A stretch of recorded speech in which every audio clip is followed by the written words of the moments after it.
உடமையோட கவனமா பாத்துங்க. எதிர்க்கலாம் எதுவுமே கலர் போகக்கூடாது, குற்ற சம்பவம் நடக்கக்கூடாது அப்படிங்கிற எண்ணத்துல காவல்துறை சார்பா சொல்லிக்கிட்டே இருக்கிறோம். இதெல்லாம் சொல்லதான் சொல்றோம் நினைக்க வேண்டாம். வழி கிடையாது. இதுதான் எங்களுக்கு வேலை. ஆமா, கவனமா நினைங்க. யாரும் இடையூறு பின்னாடி வரைக்கும் இடையூறு பண்ணாலும் காவல்துறை பக்கத்துல காவல்துறை சொல்லுங்க. என் சார்பானா வெடி சார்பாரு எல்லாம் கூட்டத்தில் யாராச்சும் இடையூறு பண்ணாங்களோ ஏதாவது அசம்பாதம் பண்ணாலும் பக்கத்தில் உள்ள காவல்துறையிட்ட சொல்லுங்க. கேட்டுக்கிட்டு நாங்க பிள்ளைகளை கேட்கறதுக்கு நாங்க நிக்கிறோம். அதனால கவனமா சொல்லுங்க. அந்த கூட்டத்தில் ஒரு ஆளு உதவிக்கு பிள்ளைக்கு செயின் போட்டு வந்திருக்காப்ல, கொஞ்சம் கவனமா பார்த்து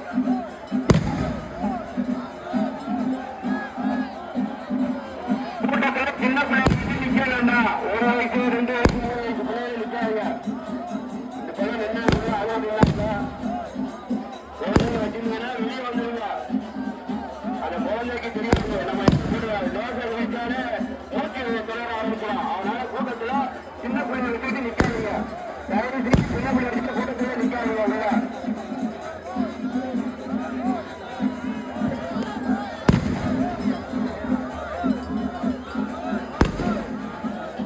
ஆள் வந்தால வழிபாட்டு நில்லுங்க. அதிகமா கூட்டம் இருக்கு. கொஞ்சம் சேஃப்டியா நில்லுங்க.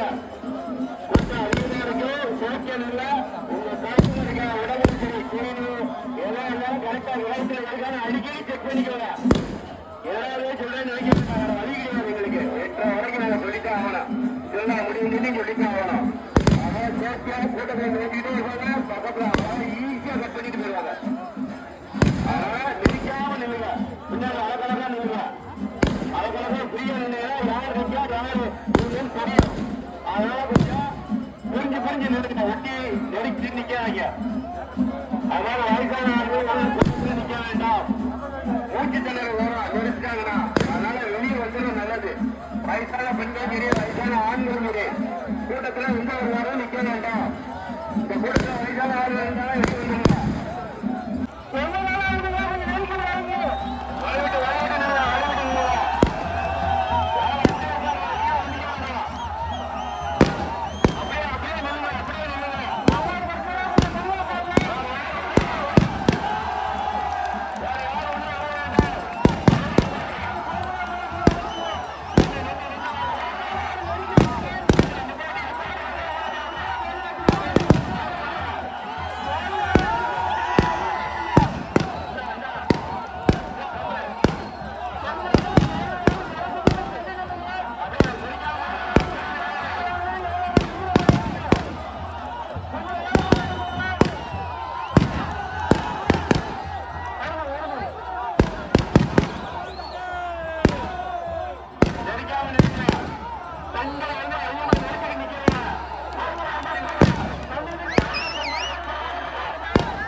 அந்த